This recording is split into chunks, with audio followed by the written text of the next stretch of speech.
Hey guys, today we're on a manhunt for 1937's public enemy number one, Alfred James Brady. We're here in Bangor, Maine, the beautiful Mount Hope Cemetery, where Brady and his gang tried it in a small town and they found out. Brady had a pretty rough life, born in October 25th of 1910. Dude lost his dad when he was only a few years old. His mom remarried. Later passed away when Brady was only 16. His stepdad passed away 2 years after that. Kind of lost his way. Young man. He had a bunch of short-term jobs, welder and farmhand. He even worked at Nabisco. Didn't seem to provide any fulfillment in his life. Ran into the law a bunch of times. Yielded some short stints in and out of jail. Even being arrested for vagrancy. Just being homeless. It kind of stinks. At some point in your life when all the cards are stacked against you, trying to go straight, and you get pinched for being homeless. Certainly doesn't help. Brady met a couple of like-minded dudes, James Dahlhover and Clarence Schaefer. This formed the Brady Gang and the beginning of the end for Al Brady. Robbery, joyrides, and stolen cars, hitting grocery stores, jewelry stores, eventually a bank. During some of these robberies, lives were lost. People were hurt. Families tore up. One such person, an Indiana state trooper, Paul Miniman. Sadly, Miniman died from nearly 20 gunshot wounds after a shootout with the Brady Gang in Indiana. He was only 33, with a wife and a kid on the way. These crimes continued throughout the mid-30s. And due to some stolen jewelry evidence found across state lines, the FBI got involved, turned the heat up. The gang traveled to the East Coast to lay low for a while. We're in the Baltimore, Maryland area, I believe. And when the funds got low, they'd head back to Indiana, hit a few stores, come on back to the East Coast, hide out. We're going to try to find his grave today here in Mount Hope. Let's see what's up here.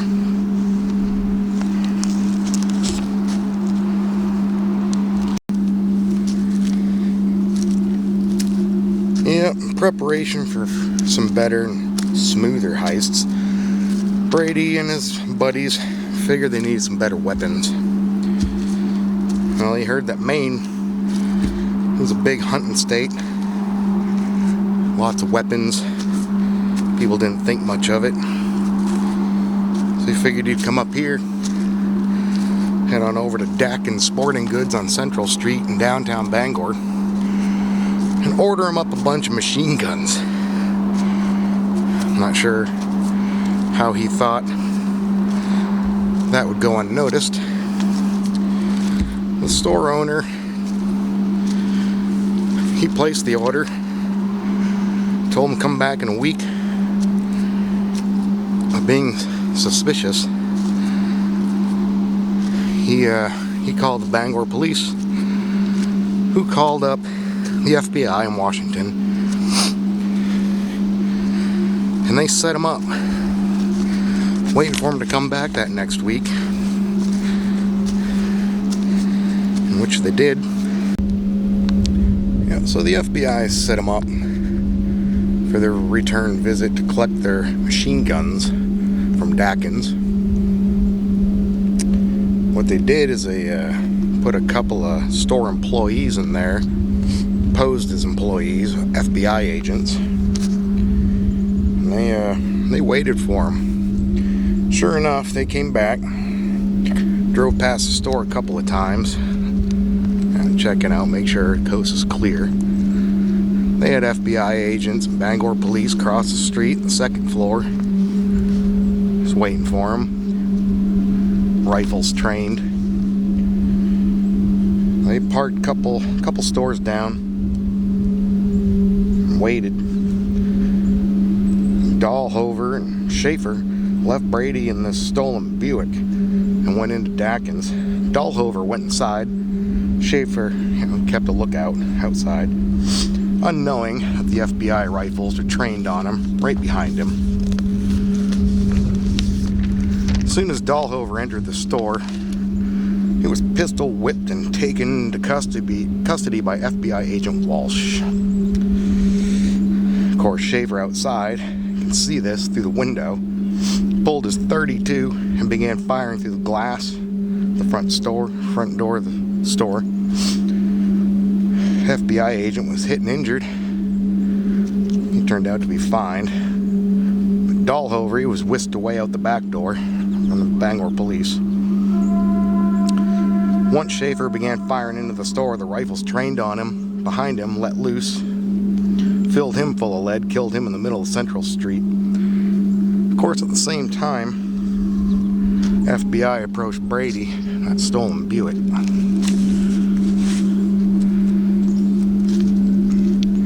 They came up to the car on both sides, told him to get out of the car.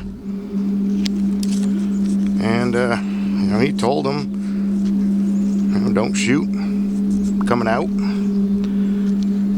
As soon as he got out of the car,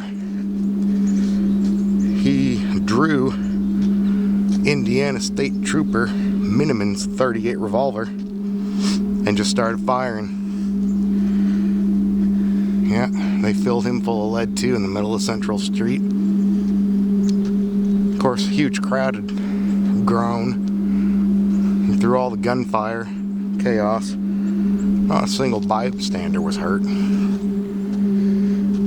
Dahlhover, the only one to survive, he was shipped back to Indiana. And less than a year later, he got the electric chair. Schaefer's family, and they paid to have his body returned to Indiana, where he was buried, but Brady, he didn't have nobody. No one wanted him back. So the city of Bangor took it upon themselves to bury Brady in an unmarked grave here in Mount Hope Cemetery. Of course, that grave remained unmarked till 2007, 70 years, when the city of Bangor, they did a reenactment, and they actually pitched in and gave him a small marker, which we're gonna go find that right now. Well, we're on the city of Bangor owned side of Mount Hope Cemetery, and this is where Al Brady is.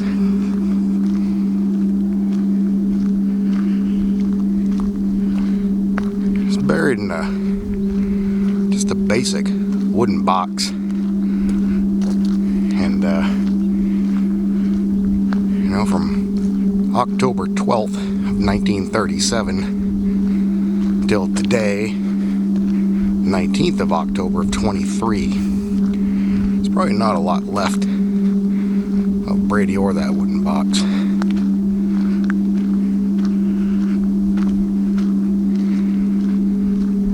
But his stone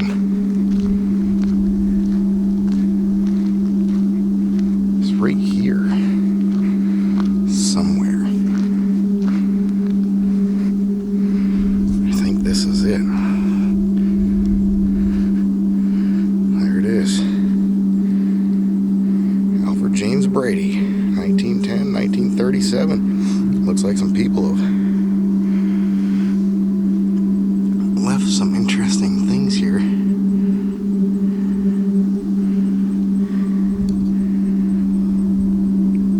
But this is where the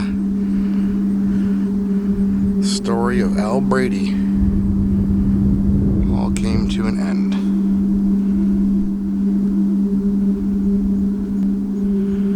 Thanks for watching. Please like and subscribe. I'm going to do some more videos here in Maine while I'm up here. Got some interesting people. Hannibal Hamlin, the Vice President of the United States for Abraham Lincoln.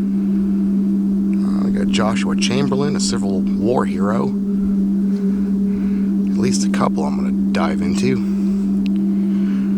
Like and subscribe. See you on the next one.